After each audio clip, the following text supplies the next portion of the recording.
bit more humid. That's why we get some of that atmospheric haze and fog early in the morning. But also the jet stream. The jet stream is still kind of hanging around the parts of Texas. Yeah, it still moves up and down, but you know what? It's not until later in the summer does it move farther up to the north. So we get a little bit more instability in the atmosphere. So the jet stream is fueling some added wind shear to fuel the storms. We get more moisture, and of course we have plenty of that heat. So we got the heat, we got the moisture, we got the winds, and that's where our severe risk tends to be. So for the 20th, our severe risk is going to be where the most moisture is. Not necessarily along I-20, but closer to I-10.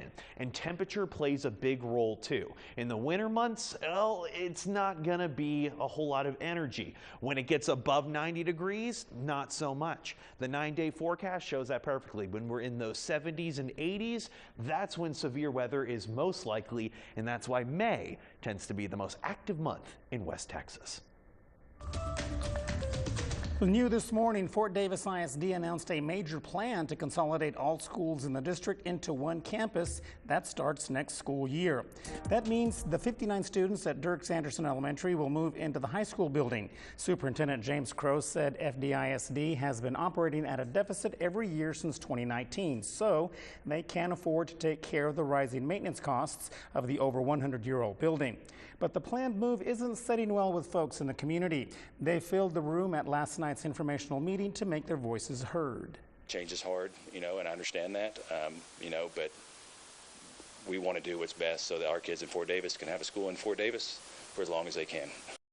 This announcement comes less than 1 week after the elementary principal was let go for not following safety protocols when an intruder made his way onto campus. Crow says he is confident they will find a replacement. The Ector County Health Department is warning food truck owners to be on alert after getting reports of someone impersonating a health inspector. They say this person has approached food trucks claiming to be conducting inspections and in some cases has demanded cash payments or made threats to shut businesses down. The department says that real inspectors will always carry official identification. Vendors should never hand over cash or sensitive business information on the spot. Now, if you own a food truck and have a run-in with this fake inspector, call authorities or the Ector County Health Department immediately. Well, a gun threat at an Alpine hotel led to an hours-long standoff Monday night. Alpine police responded to the Holiday Inn Express on East Highway 90 just before 7:30 Monday night. Investigators say a man threatened a man with a gun inside a hotel room. The victim was able to escape and call police. Officers say the suspect then barricaded himself inside the room before later surrendering without incident. Police have not released what led up to the threat, and the case remains under investigation. Well, Governor Greg Abbott is weighing in on the runoff race between Attorney General Ken Paxton and Senator John Cornyn after President Trump gave his endorsement to Paxton. Here's what he had to say. It doesn't matter who's going to win that primary. They're going to win in November because the fact of the matter is the contrast between whoever wins that primary and Representative Talerico is night and day. Abbott previously said that he had worked closely with both men and did not plan to endorse either one. Some West Texans took their fight over border walls to the state capitol on Tuesday as statewide coalition rallied against new walls, buoys, and barriers planned for the Big Bend region and along the Rio Grande. Opponents say federal officials are fast-tracking the projects by waiving environmental and safety laws, raising concerns about flooding, wildlife damage, and drinking water. Federal officials say the projects are needed to address illegal border crossings. And as temperatures rise across the basin, local animal advocates are urging pet owners to keep a close eye on their furry friends as tick season gets underway. Experts say ticks can carry a potentially deadly illness known as tick fever. We spoke with Roughneck Rescue in Odessa about the warning signs pet owners should watch for. Some of the signs are they lose weight and they will start vomiting, and then they also have a hard time gaining weight. Diarrhea, they also will have diarrhea. Advocates say dogs infected with tick fever may also become very lethargic or lose appetite. If you notice sudden changes in your pet's energy, weight, or eating habits, experts say to contact your veterinarian right away.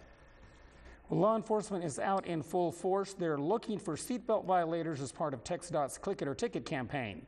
Officials say buckling up is the simplest way to prevent serious injury in a crash, but too many Texans still skip the seatbelt. In attempts to drive the point home, TxDOT put on a demonstration at Centennial Park of a sports car stopped by only using one seatbelt. This is to show how much force they can handle in a crash. They say teaching kids about seatbelt safety can make a big difference. Seatbelt use and child safety seat use falls off as the child ages, especially in that 5 to 8 age group when the child can take off the seatbelt or doesn't want to ride in the booster seat. And that's when it is very, very important for the parent to reinforce that. Say, yes, you must be in a seatbelt, you must be in a booster seat, you must be buckled up inside the vehicle. It is super, super important because when that child is ejected from the vehicle, it's the worst thing to see as an officer.